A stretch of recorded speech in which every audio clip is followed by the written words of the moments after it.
নমস্কার বন্ধুরা, সবাইকে আমাদের চ্যানেলে স্বাগত।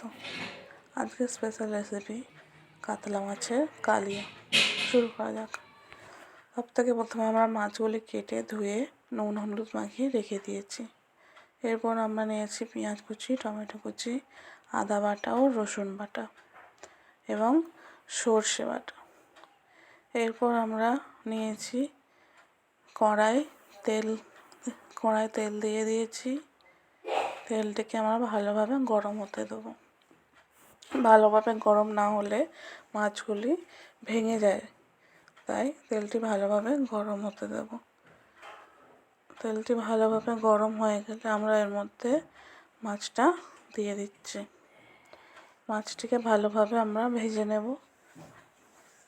দেখুন, ঠিক এইভাবে সাইডগুলোও আমরা ভেজে নিচ্ছি। মাছ ভাজা হয়ে গেলে এটিকে তুলে নিয়ে বাকি মাছগুলো আমরা এর মধ্যে দিয়ে দিচ্ছি।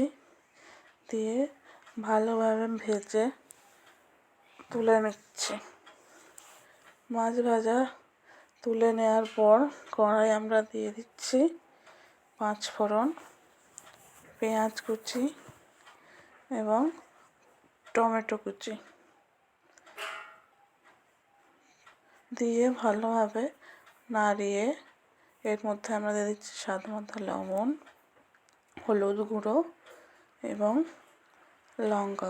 লঙ্কা গুঁড়ো দিয়ে মিশিয়ে নিয়ে এর মধ্যে আমরা দিয়ে দিচ্ছি আদা বাটা ও রসুন বাটা।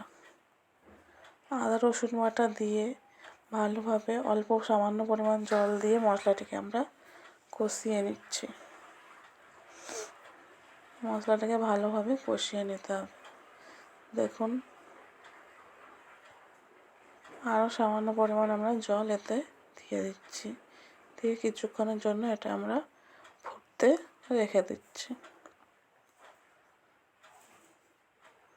দেখুন আমাদের মাছ ভাজাটা কত সুন্দর হয়েছে।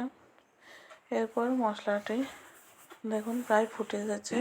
এরপর আমরা এর মধ্যে দিয়ে দিচ্ছি সর্ষে বাটা দিয়ে ভালোভাবে মিশিয়ে নিচ্ছি। এটা প্রায় হয়ে গেছে, তাই এর মধ্যে আমরা এবার ভাজা রাখা মাছগুলি দিয়ে দিচ্ছি। দিয়ে ভালোভাবে মশলাটির সাথে মিশিয়ে দিচ্ছি। দেখুন এইভাবে ঠিক মিশিয়ে দিলাম।